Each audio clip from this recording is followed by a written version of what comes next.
Bonjour à tous et bienvenue sur Développement Facile.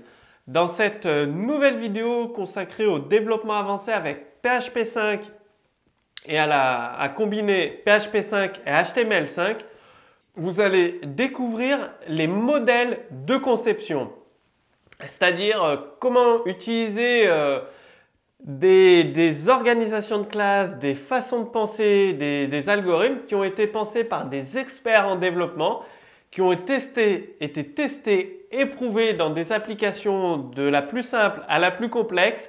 Donc c'est ça les modèles de conception, c'est un ensemble de classes, une façon de penser et d'organiser son application.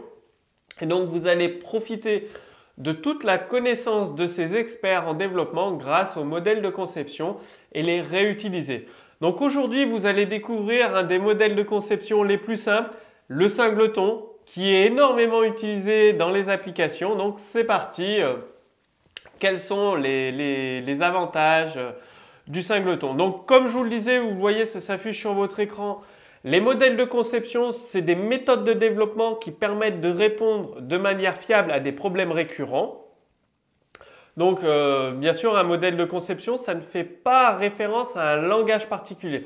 C'est-à-dire, une fois que vous connaissez les modèles de conception, vous pouvez les appliquer à n'importe quel langage objet, les utiliser. C'est ça qui est génial. Vous apprenez les modèles de conception une seule fois et vous pouvez les réutiliser dans plusieurs langages. Donc, vous allez apprendre la manière de concevoir votre code, d'organiser votre application. Donc les modèles de conception permettent entre autres d'apporter des réponses éprouvées à des problèmes de développement récurrents, de mettre en œuvre un développement établi avec des règles généralisées qui ont fait leurs preuves, de permettre une meilleure compréhension du code par les autres développeurs sur un même projet. Ça veut dire que vous pouvez travailler en équipe si vous avez utilisé des modèles de conception. Un développeur qui n'était pas dans le projet, il va appréhender beaucoup plus rapidement, beaucoup plus facilement le code du projet pour le faire évoluer. Et les modèles de conception permettent de réduire très fortement la complexité d'un projet en apportant des réponses déjà préétablies à un certain nombre de problèmes qui reviennent souvent. Donc ça se trouve aujourd'hui vous employez des modèles de conception sans vous en rendre compte. Et donc à travers plusieurs cours sur PHP avancé, vous allez découvrir les modèles de conception les plus utilisés et peut-être à ce moment-là faire le rapprochement avec votre développement, que vous utilisiez des modèles de conception, déjà que vous en connaissez certains. Donc comme je vous le disais, la création des modèles de conception vient de plusieurs années d'expérience de développeurs qui ont été confrontés à ces problèmes déjà. Les problèmes que vous rencontrez, d'autres développeurs les ont déjà rencontrés. Et au fil du temps, ils ont développé des solutions, des réponses à ces problèmes. Et donc, les modèles de conception ou design pattern, c'est simplement un formalisme, une mise en forme de ces différentes solutions. Donc, bien évidemment, il existe une multitude de modèles de conception.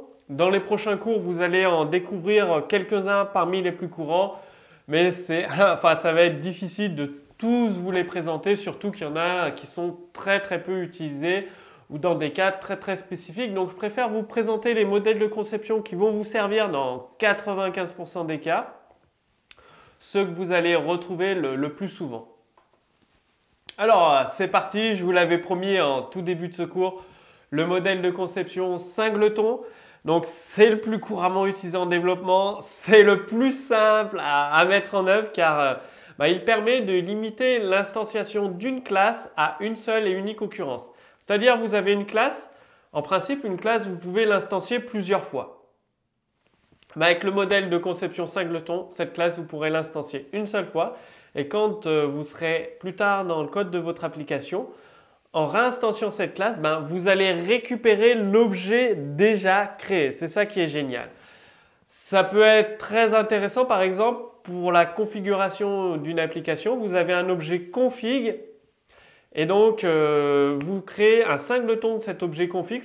Chaque fois que vous mettez à jour la configuration de votre application suite à des actions de l'utilisateur, n'importe où vous êtes dans votre application, vu que vous l'avez déjà instancié, à chaque fois que vous réinstanciez cette classe config singleton, vous récupérez votre objet avec tous vos éléments déjà mis à jour. C'est assez génial. Donc, Comme ça, avec Singleton, vous êtes certain d'avoir une seule et unique occurrence de votre classe Singleton. Donc le principe de la mise en place Singleton, c'est de restreindre l'accès au constructeur, c'est-à-dire vous passez le constructeur en privé. Donc il n'est pas possible d'instancier la classe en faisant new config par exemple. Non, vous allez déléguer la construction d'un objet à une méthode statique. Et c'est cette méthode statique qui va appeler le constructeur la première fois pour créer l'instance unique de la classe.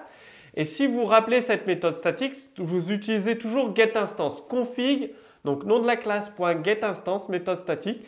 GetInstance crée une nouvelle instance de la classe si elle n'a pas existé, si elle n'est pas existante. Par contre, si l'instance existe déjà, au lieu de créer une nouvelle instance, elle va vous renvoyer l'instance qui existe déjà et vous allez pouvoir récupérer les propriétés, les paramètres de votre objet configuration. Donc, pour implémenter un singleton dans une classe, vous avez besoin de déclarer une variable statique aux instances qui va stocker l'instance unique de la classe, de rendre privé le constructeur et d'implémenter une méthode statique publique getInstance qui va remplacer le constructeur. Donc, ce sera le nom de votre classe .getInstance. Et le rôle de getInstance, c'est de créer l'instance de la classe si elle n'existe pas, et dans tous les cas de renvoyer cette instance, tout simplement. Donc on va voir ensemble un exemple de code source justement d'une classe config que l'on va passer en singleton. Et après maintenant je vais vous donner des exercices. Après l'exemple de code source, ça va vous permettre de mieux progresser et de savoir si vous avez compris justement le principe du cours que je vous explique. Donc après l'exemple de code source, ce sera à vous d'améliorer cette classe singleton en créant une classe qui permet de transformer très facilement n'importe quelle classe en singleton. Donc je vous donne un indice, c'est d'utiliser l'héritage d'un singleton. C'est-à-dire vous avez créé une classe singleton et la classe que vous voulez transformer en singleton, vous faites un héritage de singleton. Donc ça, c'est votre exercice. Là, on passe tout de suite à l'exemple de code source. Alors, voici directement une mise en pratique qui va pouvoir vous servir dans votre développement. Donc, c'est la classe que j'ai fournie qui fait partie de la stratégie de debug avancée avec le programme PHP Expert. Donc là, je vous la fournis. Vous pourrez la réutiliser. En fait, ça permet de faire du debug silencieux, entre guillemets, sans gêner l'utilisateur, mais avec votre code PHP. Donc, ça va tout simplement écrire votre debug dans un fichier texte que vous pourrez récupérer sur votre serveur. Comme ça, l'application se déroule de manière entre guillemets normale, parce que s'il y a un bug, c'est entre guillemets normal pour vos utilisateurs. Mais vous avez la possibilité d'effectuer du debug derrière et de voir un petit peu ce qui se passe. Donc, ça crée des fichiers de log et pour cela, j'utilise une instance singleton avec la classe debugger. Donc, on va voir un petit peu, tiens, je vous montre le fonctionnement. Vous faites un init, donc ça appelle le constructeur, ça crée votre première instance de la classe. Addlog pour ajouter des messages texte, des variables, des objets, ce que vous voulez. Clearlog, ça va effacer le contenu du fichier.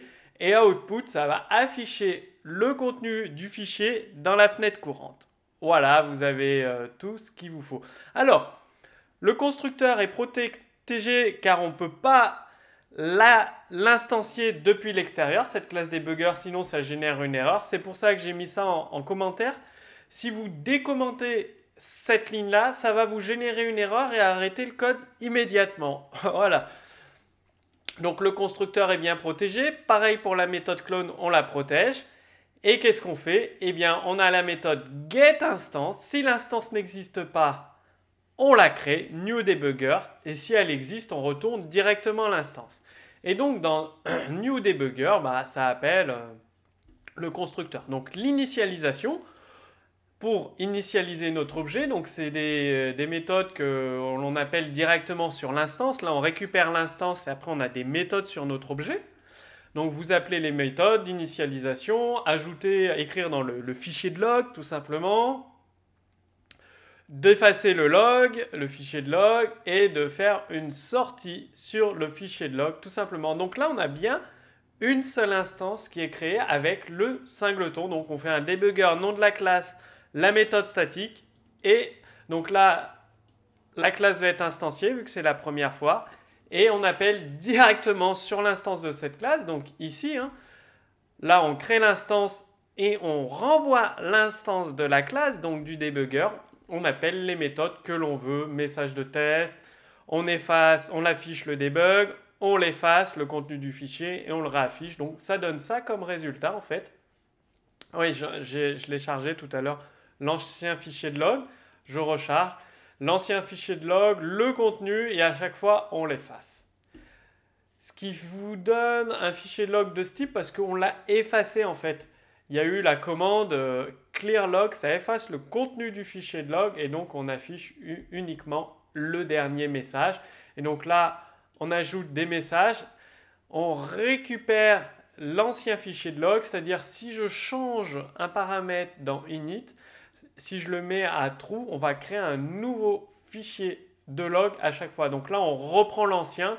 Il suffit de mettre ce paramètre true ici, là, ce booléen à vrai, à oui, pour effacer le fichier de log s'il est déjà présent. Donc là, il est mis à false. C'est pour ça que vous avez l'ancien contenu, le nouveau contenu qui se crée. Et là, on a fait un clear et on rajoute des informations dedans. Donc c'est très pratique. Bon, ça, vous n'êtes pas obligé de l'afficher. Si vous ne voulez pas rendre votre debug complètement invisible, vous mettez en commentaire output, les lignes à output. Et du coup, quand vous lancerez l'affichage, vous n'aurez rien du tout. Il y aura l'application qui fonctionnera normalement, mais vous aurez du debug de manière invisible directement dans votre fichier de log. Donc, c'est vraiment une mise en œuvre du pattern singleton, du modèle de conception singleton, très pratique et qui va vous être très utile dans le debug de vos applications. Bon, maintenant, c'est à vous de jouer. Utilisez le modèle de conception singleton dans vos applications uniquement quand cela est nécessaire. Au début, quand on découvre les modèles de conception, on a tendance à user et à abuser du singleton parce qu'il est vraiment très simple à utiliser, très pratique. Mais ça ne sert à rien d'en abuser. Il y a d'autres modèles de conception que vous allez découvrir dans les prochaines semaines qui sont encore plus pratiques et vraiment plus